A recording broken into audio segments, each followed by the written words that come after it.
Imagine moedas de prata que, geração após geração, vão ficando cada vez mais finas, mais pálidas, até que um dia ninguém mais aceita aquele metal como pagamento de nada. Foi isso que aconteceu com Roma. Não foram apenas os bárbaros nos portões que derrubaram o maior império do mundo antigo. Foi algo muito mais silencioso, muito mais lento e que ainda hoje afeta o seu bolso: a inflação.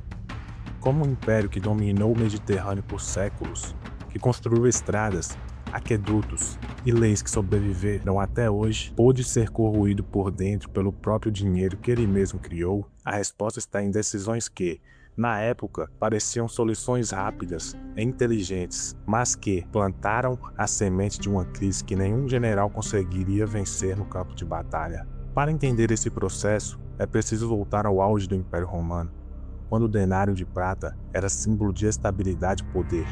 Mas à medida que as guerras se tornavam mais caras e o território mais difícil de administrar, os imperadores começaram a tomar uma decisão que pareceu, no curto prazo, brilhante: reduzir a quantidade de prata nas moedas para cunhar mais dinheiro com o mesmo metal. O problema é que essa solução tinha um preço que ninguém via de imediato, mas que toda a população romana acabava pagando. De acordo com o historiador romano Cássio Dio, já no governo de Sétimo Severo, no final do século II d.C., a pureza da prata nas moedas começou a cair de forma perceptível. Mas foi no final do século III d.C., durante o período conhecido como Crise do Terceiro Século, que a desvalorização se tornou descontrolada.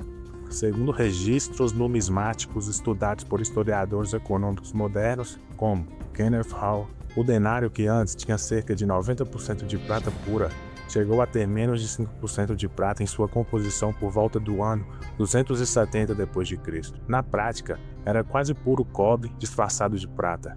Isso é fato. O conteúdo de metal precioso das moedas romanas despencou ao longo de décadas. Enquanto o governo continuava produzindo a mesma quantidade nominal de dinheiro, ou até mais, minha análise é que isso revela algo que se repete em qualquer civilização desesperada por recursos. Enquanto um governo não consegue aumentar sua riqueza real, ele tenta criar a ilusão de riqueza imprimindo, ou nesse caso, cunhando mais dinheiro. É um atalho tentador, mas que destrói a confiança das pessoas no próprio sistema monetário, e as consequências não demoraram a aparecer. Com moedas cada vez mais desvalorizadas, os preços dos produtos básicos começaram a subir de forma agressiva. Historiadores apontam que, no reinado de Diocleciano, por volta do ano 301 d.C., a situação havia chegado a um ponto tão grave que o imperador decidiu agir de forma drástica. Aqui vale parar um segundo. Você já percebeu como, quando o dinheiro perde valor rápido demais, as pessoas começam a desconfiar de tudo? Isso já aconteceu antes, e Roma viveu exatamente isso, porque a resposta de Diocleciano para esse caos foi tão extrema quanto a própria crise.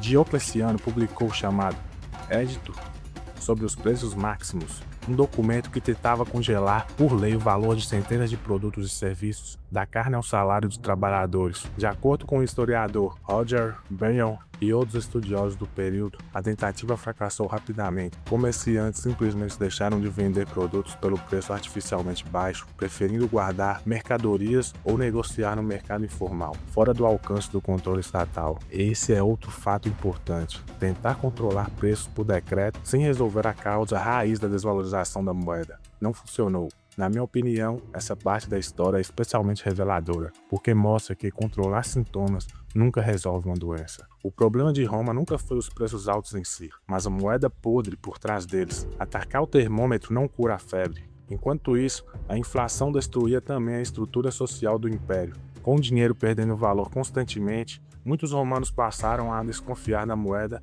e voltaram à prática de troca direta, como trocar grãos por ferramentas ou serviços por comida, sem passar pelo dinheiro, segundo análises de historiadores econômicos como Peter Teman, que estudou a economia romana com métodos modernos. Essa volta ao escambo é um sinal claro do colapso de confiança em um sistema monetário.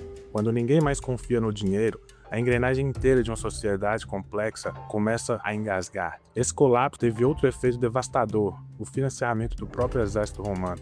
Os soldados que antes recebiam seu pagamento em moedas confiáveis, agora recebiam o dinheiro que comprava cada vez menos. De acordo com historiadores militares como Adrian Gosrory, isso obrigou o Império a pagar legionários cada vez mais em bens, como comida e terras, em vez de moedas, e também a aumentar tributos sobre a população para sustentar as tropas nas fronteiras. Aqui está um fato central para entender a queda. Um império que não consegue pagar de forma confiável o próprio exército está em perigo existencial. Minha opinião é que isso talvez tenha sido o efeito mais perigoso de toda a crise monetária romana. Porque um exército mal pago, ou pago com algo que ele não confia, perde motivação, lealdade e disciplina. Não é à toa que o século III d.C. foi marcado por dezenas de generais sendo proclamados imperadores por suas próprias tropas, e vários desses imperadores sendo eliminados por seus próprios soldados poucos meses depois. A instabilidade política e a instabilidade monetária caminhavam de mãos dadas. Vale destacar que a inflação romana não foi a única causa da queda do império.